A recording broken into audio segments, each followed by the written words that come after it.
We are very fortunate tonight because joining me on the line is none other than Dr. Peter Dover from the secretly funded Tufton Street think tank. They're called the Institute of the Real Britain Alliance. Dr. Peter Dover, sorry, welcome. Oh, no, please. Call me Peter. Sure. Call me sure. Peter. Or some of my students do. Like the kids do these days. J-Lo and Robert Patterson is R-Pats, isn't he? Well, it's Peter Dover, so they call me P-Do. Right. Right. Jokers that they are. They're young, aren't they? They're young, so you can't discipline them. Not really. No matter how much, no matter how badly you might want to. Sure.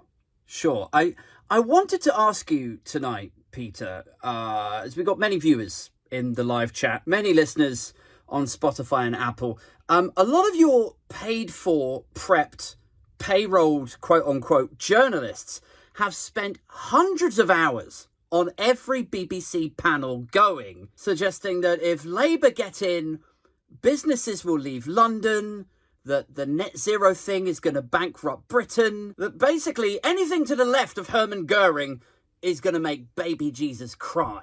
Do you honestly believe all of that? Right, well, yes and no.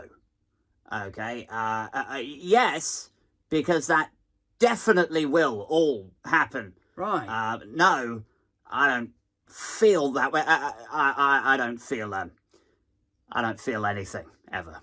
And can I just ask, what are these predictions based on? What modelling are you using to get to these conclusions? Right. Well, I'm sure you'll understand it. I don't really want to go into the specifics of our modelling. I don't want to expose that to our competitors. But what I can tell you is that the businesses that we have spoken to, polls as they are absolutely packing their bags and moving to Europe.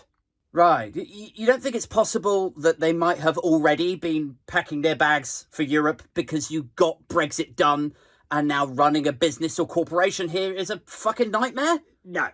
I see. Okay. Well, can I just ask this then? As a person who sits on the right, as one of the hardest of Brexiters, as a person who said that Donald Trump was the most exciting thing to happen to America in 50 years, quote, as long as you're not Mexican, ha, ha, ha, ha, ha. None of you better tell anyone that I said that or I'll really be for it. Yes. As a Trump supporter, as a Brexiter, if yes. and when Labour do win the election, will you accept the results? Will you pack your bags? Will you stick around to show some patriotism for the country that you love? Well, no. No, I think what you're about to see, if our studies are to be believed, and I am 100% certain they are true and accurate, I think what you're about to see is the next chapter in importing things from America. I mean, you saw how we imported anti-vax ideology. You saw how we imported the culture wars from the United States. I think the next thing that you're about to see is us importing election denialism. Oh, Christ. Really? Oh, yes. Yes, we've already got the lines prepared, the slogans, the internet graphics to share around. Don't you lot ever have a day off? And join Work-Shy Britain? Do me a favour. So, you're seriously going to deny the election result after what's happened to Trump?